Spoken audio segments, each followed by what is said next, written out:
Rekan-rekan yang saya hormati, kali ini dalam rangka Geospatial Brief kedua, kita akan mendiskusikan tentang data dan informasi geospasial di Indonesia.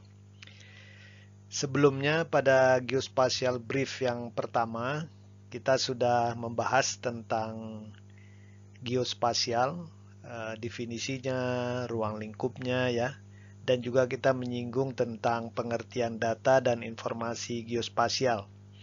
Nah, kali ini kita akan coba lihat lebih detail tentang data dan informasi geospasial di Indonesia khususnya ya. Jadi sudah kita bahas sebelumnya, data dan informasi geospasial ini adalah data dan informasi yang terkait dengan keruangan ya, keruangan, kewilayahan di bumi, yang terkait dengan lokasi. Jadi atribut daripada data dan informasi geospasial salah satunya adalah lokasi ya. Dan sifatnya juga biasanya geometrik ya. Jadi dia bisa terkait lokasi, dimensi atau ukuran, atau bisa juga nanti ketinggian, jarak dan seterusnya ya. Yang terkait dengan objek-objek alam maupun buatan manusia, baik yang berada di bawah, pada permukaan bumi atau di atas permukaan bumi ya. Dan biasanya kita sudah tahu bahwa data dan informasi geospasial yang paling cepat orang kalau memikirkan geospasial tuh pasti kepikiran peta ya. Sekarang ini bisa peta 3 dimensi, bisa dalam bentuk digital ya, GIS atau katakanlah model-model spasial ya. Dan data dan informasi ini biasanya kalau kita katakan informasi itu adalah data yang sudah diolah ya dan siap digunakan untuk keperluan decision making biasanya ya.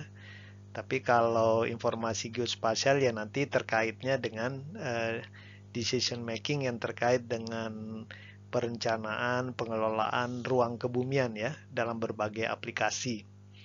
Dan nanti kita lihat ya, data dan informasi ini kemudian akan menjadi knowledge dan juga nanti harus menjadi wisdom lah ya yang bermanfaat untuk pembangunan nasional ya.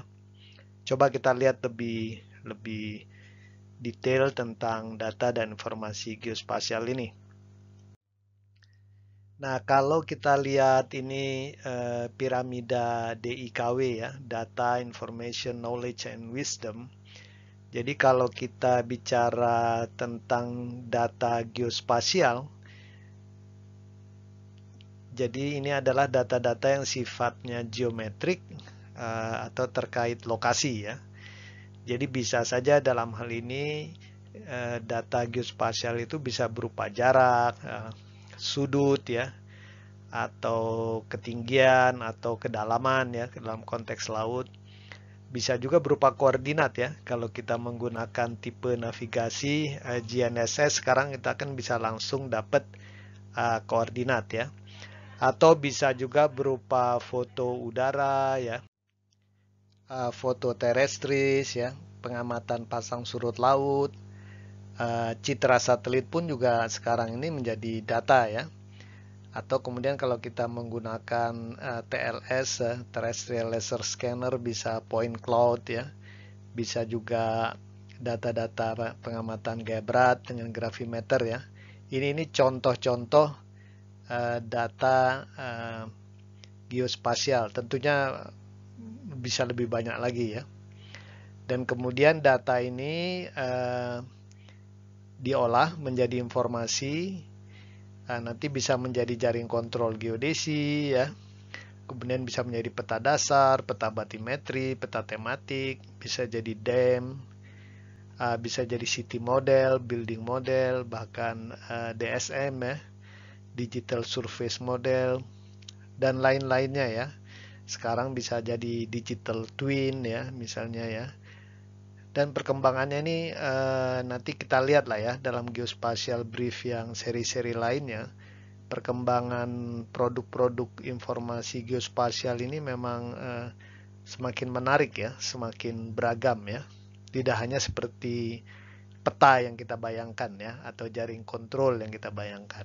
Bisa lebih macam-macam sekarang ya, dengan perkembangan teknologi ICT, IoT, Artificial Intelligence, Big Data Analysis. Nanti kita lihat informasi geospasial ini menjadi lebih beragam ya, lebih menarik. Dan dari informasi ini kemudian ya muncul ya knowledge pengetahuan baru ya. Kalau dari segi sains keilmuan ya dari dulu sudah terbentuk misalnya geodesi, geomatik ya, geografi, sekarang geospatial intelligence, geospatial ekonomi, geostatistik, digital twin ya, location based services ya, macam-macam sekarang ya, yang knowledge berbasiskan data dan informasi geospasial ya. Dan tentunya juga saat ini informasi geospasial ini sudah dimanfaatkan untuk banyak hal ya di Indonesia ya, untuk sustainable development, pengelolaan sumber daya alam, mitigasi adaptasi bencana, sampai ya pertahanan keamanan negara, ekonomi digital, smart city, smart society ya. Nanti kita lihatlah dalam geospatial brief yang seri tertentu kita khusus bicara tentang aplikasi-aplikasi ini.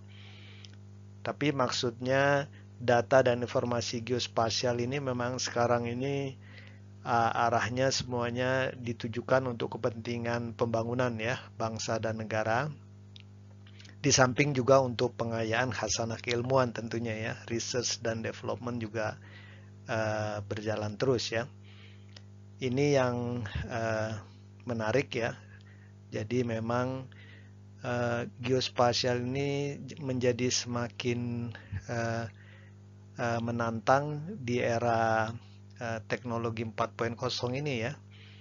Karena dengan bantuan big data analytics, kemudian Internet of Things ya, artificial intelligence, dan juga integrasi dengan data-data non-spasial, maka manfaat data dan informasi geospasial ini semakin banyak ya. Dan memang kita harus sadari data dan informasi geospasial ini volumenya sangat besar ya. Kemudian juga variety-nya, ragamnya kan juga kita lihat ya. Apalagi nanti kalau kita bicara data-data yang dari metode terrestris, kemudian dari extraterrestris ya. Ada drone, ada UAV ya. Ada fixed wing airborne, kemudian ada satelit ya. Belum yang dari mobile mapping ya, dari video dan seterusnya ya. Jadi volumenya besar, variety-nya juga besar ya. Dan juga keragaman akurasi bentuk dan segala macam juga sangat beragam ya. Dan kecepatan datanya, velocity dari datanya juga ada yang bisa online ya, ada yang semi online, macam-macam ya. Kecepatan aliran data dan informasi geospasial saat ini ya. Jadi memang data geospasial ini big data lah ya, big spatial data, dan analisisnya kalau dilakukan dengan baik bisa menghasilkan banyak hal ya yang menarik ya. Nah, kalau di Indonesia kita lihat kalau berdasarkan misalnya Undang-Undang Nomor 4 2011 ya tentang informasi geospasial, kemudian Undang-Undang Cipta Kerja, dan kemudian juga peraturan pemerintah yang terbaru ini ya 45/2021 tentang penyelenggaraan informasi geospasial di Indonesia. Informasi geospasial di Indonesia bisa dibagi dua intinya ya. Ada yang namanya informasi geospasial dasar dan ada yang namanya informasi geospasial tematik, biasa disingkat IGD, IGT ya. Nah, IGD sendiri biasa dibagi dua. ada jaring kontrol geodesi, dan ada peta dasar. Mungkin kalian bertanya-tanya jaring kontrol ini apa sebenarnya. Jadi kalau dalam teori pemetaan, untuk membuat peta itu kita perlu jaring titik kontrol ya, semacam titik-titik yang istilahnya sebagai kontrol baik secara horizontal maupun vertikal dari data-data yang kita gunakan, sehingga nanti tampilan peta itu memang mempunyai geometri yang benar, skala yang benar, ketinggian yang benar ya. Nah, itu dengan berbasiskan kepada jaring kontrol geodesi. Nah, jaring kontrol ini ada yang sifatnya horizontal, jaring kontrol horizontal nasional, ada yang jaring kontrol vertikal nasional, ada jaring kontrol geodesi nasional. Sepengetahuan saya memang kalau di BIG saat ini yang merupakan penyelenggara daripada informasi geospasial dasar, jadi Badan Informasi Geospasial ini untuk JKHN ini sekarang banyak bertumpu di GNSS course ya. Jadi GNSS course ini umumnya GPS saat ini, yaitu satelit navigasi. Jadi GPS course ini adalah stasiun-stasiun pengamatan satelit GPS yang terus-menerus ya mengamati satelit GPS, dan dia menentukan koordinat titik secara 3 dimensi secara terus-menerus ya. Dan jumlahnya juga sekarang sudah 200-an. Nanti kita lihat lah ya, kita bicara khusus tentang jaring kontrol. Nah, ini koordinat 3 dimensi dari GPS ya secara kontinu. Nah, ini bisa dijadikan sebagai jaring kontrol horizontal ya, digunakan horizontalnya. Nah, kalau jaring kontrol vertikal sebenarnya menggunakan geoid nanti ya. Geoid ini adalah bidang ekuipotensial gaya berat bumi yang dianggap berimpit dengan muka laut rata-rata. Nanti juga kita bicarakan lah ya di salah satu geospatial brief. BIG juga saat ini terus berusaha membangun geoid yang seamless untuk seluruh Indonesia. Kemudian jaring kontrol vertikal ini juga diperkuat dengan sistem pengamatan pasang surut laut yang sifatnya continuous online ya. Sudah ada stasiunnya mungkin 160-an lah atau 160 ya. Tapi nanti kita lihat lebih detail di geospatial brief yang lainnya. Kemudian ada jaring kontrol geodesi nasional ya, jaring kontrol gravity ya, gaya berat nasional, JKGN, bisa dibaca di sini ya. Nah, ini juga untuk memperkuat sebenarnya nanti pembangunan geoid ya. Jadi geoid ini semacam referensi untuk ketinggian ya. Jadi untuk ketinggian itu nanti geoid diperkuat dengan pengamatan pasang surut dan gaya berat. Meskipun nanti informasi pasang surut, gaya berat, dan koordinat dari GPS core sebenarnya bisa digunakan untuk berbagai keperluan yang lain ya, bukan hanya sebagai jaring kontrol untuk pemetaan. Nah, kalau IGD yang lainnya adalah peta dasar. Jadi peta dasar ini sekarang ini semuanya sudah digital, dan layersnya juga information layers yang wajib harus ada ini adalah 8 layers ini berdasarkan aturan.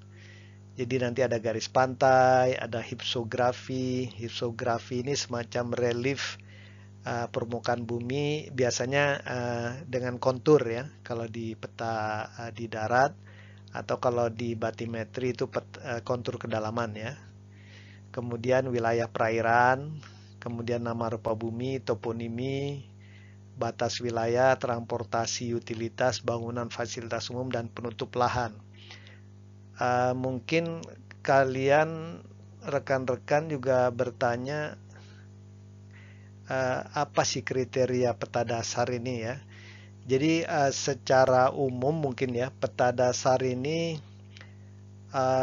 menggambarkan, menunjukkan apa-apa yang secara kasat mata itu terlihat lah. Atau kalau kita motret dengan satelit dari atas, citra satelit yang nampak. Misalnya garis pantai kan kelihatan lah ya. Kemudian relief, gunung, lembah itu kan nampak lah ya. Perairan nampak, kita ada laut, ada danau, ada sungai. Nah, nama rupa bumi ini memang tidak nampak, tapi dia karena tanpa nama rupa bumi, misalnya ini Bandung, ini Jakarta, dan segala macam kan juga nggak bisa ya. Jadi itu merupakan dasar ya. Kemudian batas wilayah juga secara kasat mata tidak nampak. Meskipun kadang-kadang kalau batas wilayahnya itu punggungan bukit, sungai, nah itu nampak ya. Kemudian transportasi dan utilitas mungkin ini nampak kan ada jalan raya, kemudian ada gedung dan bangunan segala macam ya, seperti di bawah ini ya. Bangunan fasilitas umum nampak. Nah, kalau penutup lahan ini maksudnya mungkin land cover ya. Jadi kita tahu di sana ada hutan, di sini kosong, tidak ada, ini gurun pasir gitu ya. Jadi peta dasar itu peta yang berisikan apa ya, feature-features yang nampak secara real, secara umum ya, beserta atributnya tadi ya, nama ya. Misal kita lihat dari atas ada kota, oh ini namanya apa gitu ya. Nanti ada sungai, namanya apa. Nah, itu masih kategori peta dasar ya. Dan di Indonesia awalnya berdasarkan Undang-Undang 4 2011 itu peta dasar ini ada namanya peta rupa bumi Indonesia, ini untuk daratan ya. Kemudian ada peta lingkungan pantai Indonesia, ini umumnya kawasan pesisir ya. Jadi ada daratnya lebih banyak tapi ada lautnya juga. Kemudian ada lingkungan laut nasional. Nah, ini lebih banyak lautnya atau 100% laut kadang-kadang ya. Atau semacam peta batimetri lah ya kalau teman-teman bergerak di bidang hidrografi. Tapi dengan Undang-Undang Cipta Kerja dan juga PP yang baru, semua ini disatukan ya, biar tidak membingungkan. Jadi namanya peta rupa bumi Indonesia saja. Mau di darat, mau di pesisir, mau di laut, sama ya. Dan kemudian skalanya bisa 1.000, meskipun 1.000 ini sesuai kebutuhan ya, wilayah tertentu ya. Misalnya kota-kota metropolitan yang berkembang sangat cepat, nah itu Jakarta, Bandung, Surabaya mungkin 1.000. Nanti bisa 15.000, 25.000, 50.000, 250.000 dan 1 juta ya. Ini juga banyak dikaitkan dengan kebutuhan untuk penataan ruang ya. Nanti kita lihat ya. Misalnya 1.500 banyak digunakan untuk rencana detail tata ruang, pemetaan desa dan seterusnya ya. Tapi nanti kita bicarakan lah khusus untuk aplikasi-aplikasi yang terkait dengan skala peta ini ya. Dan ada yang menarik juga nanti di dalam Undang-Undang Cipta Kerja itu penyelenggaraan IGD itu dapat dilakukan dengan kerjasama antara pemerintah pusat, dalam hal ini BIG dengan BUMN ya. Jadi ini kenapa perlu disampaikan, karena memang proses pembuatan peta dasar itu perlu biaya yang sangat besar ya biasanya. Dan kalau hanya tergantung kepada APBN mungkin akan lama ya. Nah, jadi skema kerjasama dengan BUMN ini bisa mempercepat, dan di samping itu juga kan peta dasar ini bisa bermanfaat juga untuk BUMN ya. Jadi bisa saling sinergis lah, saling memanfaatkan ya, saling win-win solution lah. Nah, ini terkait dengan informasi geospasial dasar, dan penyelenggaranya adalah Badan Informasi Geospasial. wali datanya atau koordinatornya lah di atas ya, penyelenggaranya. Nah, nanti bekerja sama dengan BUMN atau bahkan di dalam PP 45 2021 juga nanti ada klausal-klausal terutama dalam pembuatan informasi geospasial tematik atau peta tematik, di mana pihak yang bersangkutan bisa tentunya bekerja sama dengan BG menyiapkan peta dasar yang diperlukan untuk pembuatan peta-peta tematik mereka ya. Dalam kasus peta dasarnya misalnya belum ada atau diperlukan peta dasar yang lebih up to date. Nanti rekan-rekan bisa bacalah di PP 45 2021 ini ya. Nah, kemudian mungkin rekan-rekan bertanya yang membedakan informasi geospasial dasar dengan informasi geospasial tematik ini apa ya? Jadi informasi geospasial tematik ini gampangnya lah kalau kita bicara peta tematik itu dia menampilkan tema-tema tertentu ya. Tapi dibuatnya di atas peta dasar. Contohnya begini. Misalnya kalau di peta dasar kita lihat misalnya di suatu kawasan kota kita lihat ada perumahan ya. Misalnya ada bangunan, ada rumah dan segala macam, katakanlah rumah ya. Nah, itu kan merupakan layer dari peta dasar. Tetapi kalau kemudian kita menginformasikan di dalam rumah ini penghuninya adalah ASN, yang di sini adalah misalnya dokter, yang di rumah ini adalah pengusaha dan seterusnya. Informasi-informasi yang tidak kasat mata, nah itu langsung menjadi peta tematik ya. Atau misalnya kita lihat rumah, di rumah itu kepala keluarganya misalnya dari suku mana ya. Kemudian kita beda-bedakan ya, misal atap rumahnya kalau misalnya kuning, ini ayah ibunya dari suku tertentu, yang ini campuran suku ini dan seterusnya gitu ya. Itu menjadi peta tematik. Atau misalnya penutup lahan saja. Penutup lahan itu land cover, tapi kalau kemudian kita buat peta land use-nya, misalnya kalau land cover misalnya ini kebun kelapa sawit. Ya semua sama kebun kelapa sawit. Tapi kalau kita buat peta tematiknya, yang kebun kelapa sawit ini milik perusahaan ini, yang ini kebun kelapa sawit ini milik perusahaan ini, hak HGU-nya sejak kapan, kemudian pemiliknya siapa, kemudian usia tanamnya sudah berapa dan segala macam ya. Itu hal-hal yang tidak kasat mata, nah itu menjadi peta tematik ya. Oleh sebab itu nanti kita lihat peta-peta tematik ini banyak sekali. Jauh tema-temanya itu jauh lebih banyak dari peta-peta dasar ya. Jadi peta-peta tematik ini bisa yang sifatnya sektoral ya. Jadi misalnya sektor migas misalnya mungkin yang membuat banyak peta-peta tematik ya, Kementerian ESDM ya, atau lembaga-lembaga yang terkait misalnya Badan Geologi ya, vulkanologi dan seterusnya ya. Kalau terkait lingkungan hidup dan kehutanan ya KLHK ya.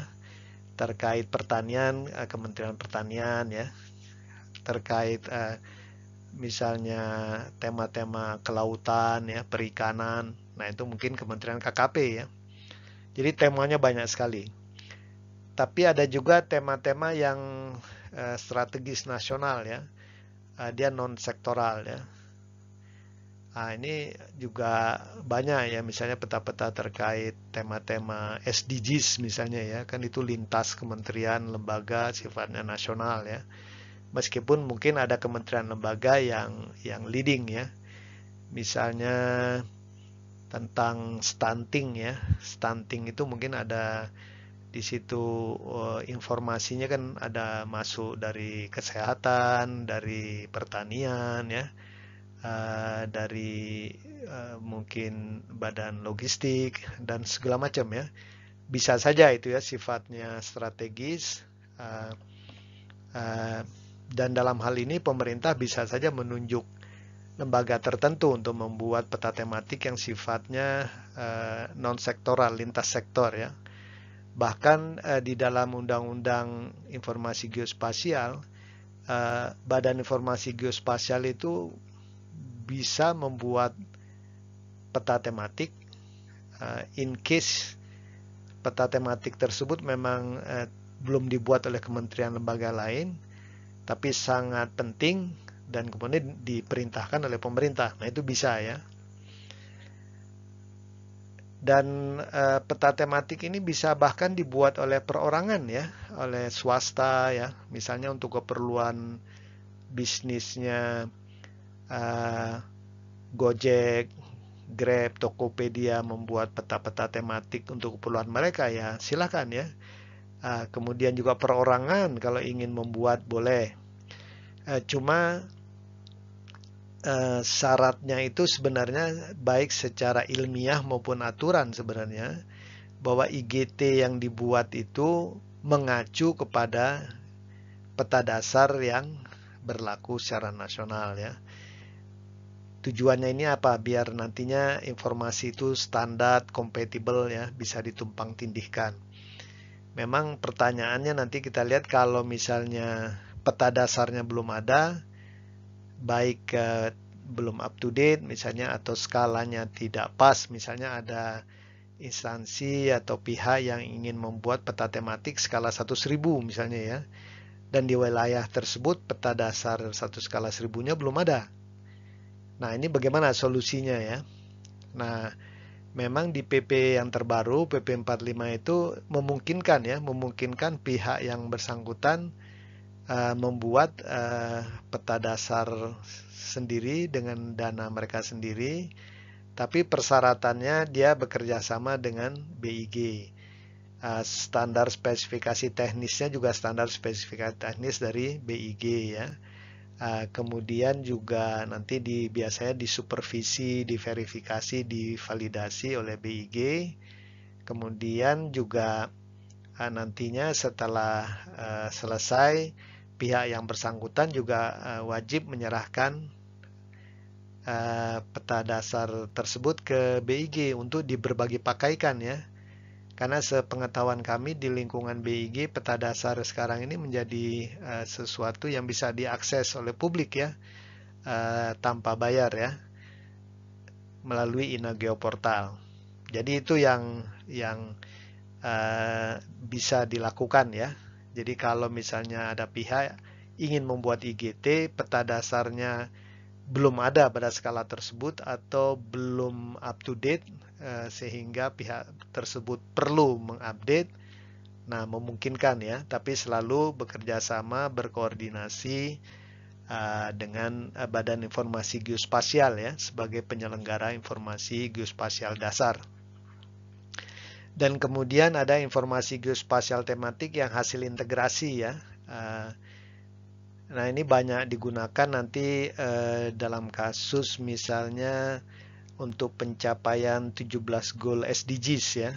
SDGs itu kan juga kita perlu menggunakan banyak data. Jadi misalnya kalau kita ingin membuat IGT tentang stunting di suatu daerah misalnya ya, tentunya informasinya macam-macam di situ ya.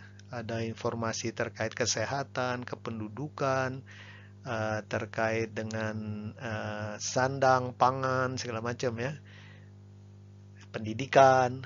Nah, itu udah integrasi ya, berbagai informasi geospasial tematik. Jadi memang ini harus saling bekerja sama ini ya, badan-badan yang kementerian lembaga yang daerah maupun perorangan yang membuat IGT, dia harus selalu berkoordinasi dengan Badan Informasi Geospasial ya, sebagai penyedia peta dasar ya.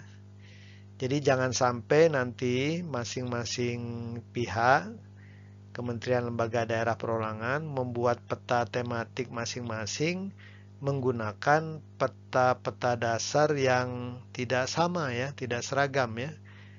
Kalau ini terjadi, nanti peta-peta tematik yang bersangkutan karena peta dasarnya tidak sama, begitu nanti untuk berbagai keperluan perlu di overlay, ditumpang tindihkan. Nah, ini jadi masalah ya.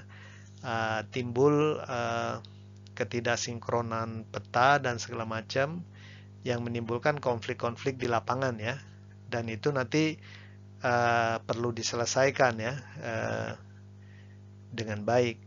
Nah, nanti kita bicarakanlah topik terkait itu dalam program geospatial brief terkait kebijakan satu peta lah ya. Jadi kebijakan satu peta ini juga salah satunya adalah untuk mengintegrasikan, mensinkronisasikan peta-peta tematik yang beredar di Indonesia ya.